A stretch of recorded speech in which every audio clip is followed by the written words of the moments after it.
On est parti au gré du vent. Donc ici on a un point de décollage qui est génial parce qu'on a quasiment pas de vent.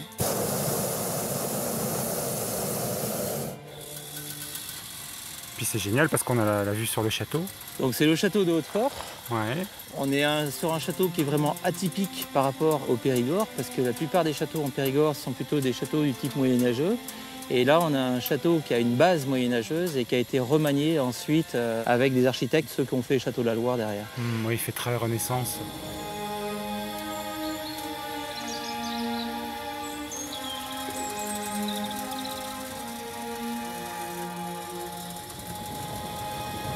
On est au-dessus de quel Périgord ici? Ici, on est à la croisée de 3 Périgords, le Périgord blanc, le Périgord vert et le Périgord noir.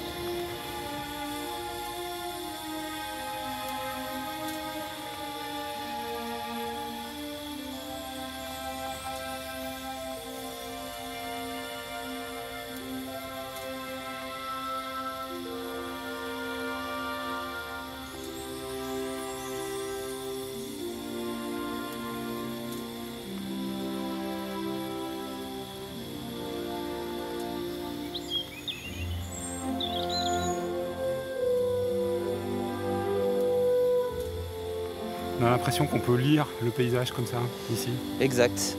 Le gros avantage du ballon, c'est qu'on a un 360 degrés en permanence. On a un balcon sur la France et à partir de là, on peut voir tout ce qu'on veut par rapport à ça.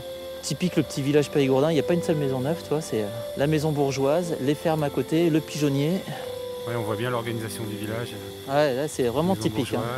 Le sommet de la Dutte, là-bas, c'est le Périgord vert qui commence, donc on retrouve plus de noyers.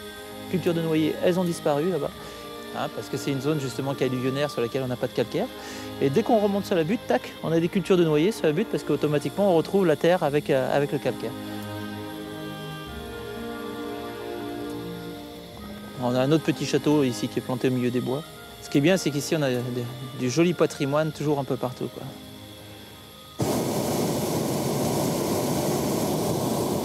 Et là, on a des bourris. Les bourris, les anciennes cabanes de berger en calcaire qu'on retrouve. On en a une juste en bordure du champ ici. Oui. On en a une autre en plein milieu du champ qui est là-bas. Ça, c'est typique du paysage périgourdin. C'est typique des parties calcaires où on avait les bergers qui gardaient leurs troupeaux. Et donc ça, c'était les abris de bergers.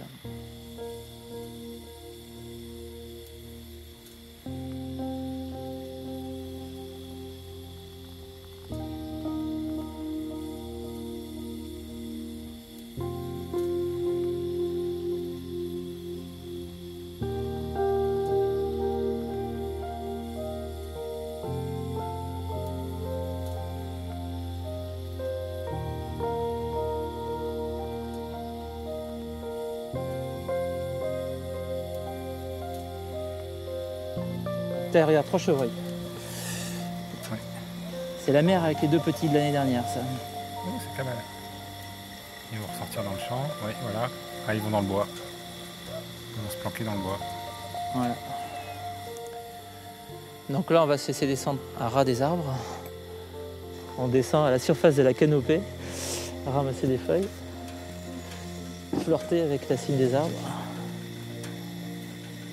C'est le seul paramètre que tu maîtrises en fait, l'altitude. L'altitude. On monte, on descend en ballon. On cherche les couches appropriées de vent qui nous intéressent. Et ce qui est génial dans la région, c'est qu'on a plein de couches. L'air froid qui descend de la vallée, là c'est un vent propre à la vallée, qui est lourd, qui descend du massif central. Et ensuite on a le vent météo au-dessus. Donc avec toutes ces couches de vent, on arrive à faire plein de choses. On va dans la couche qui nous intéresse pour aller à droite ou à gauche, pour ralentir ou pas ralentir, reprendre de la vitesse, changer de paysage. Ça fait partie du plaisir du ballon, ce côté aléatoire? Oui, alors c'est pas un côté vraiment aléatoire, c'est le plaisir, c'est qu'on ne sait jamais trop ce qu'on va faire. On est obligé d'être en harmonie avec la nature, parce qu'on est obligé d'analyser ce qui se passe au fur et à mesure et de faire avec. C'est sûr que tu composes bien, on est prêt quand même. Hein? Ouais. Voilà, c'est le côté magique du ballon, quoi. Alors faire ce qu'on fait, il n'y a que les ballons qui peuvent le faire. Tous les autres, dans tout ce qui vole, s'ils sont là, ils sont mal barrés. C'est mauvais signe. Ouais.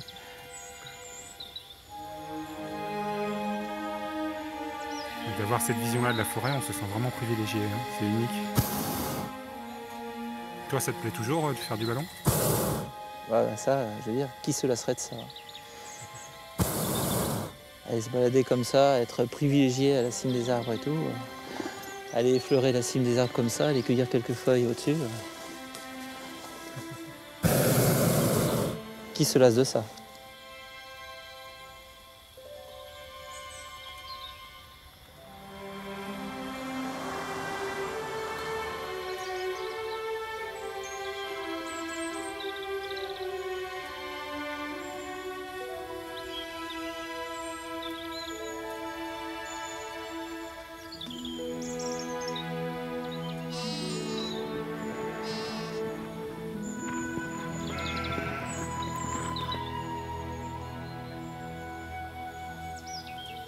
Et vous?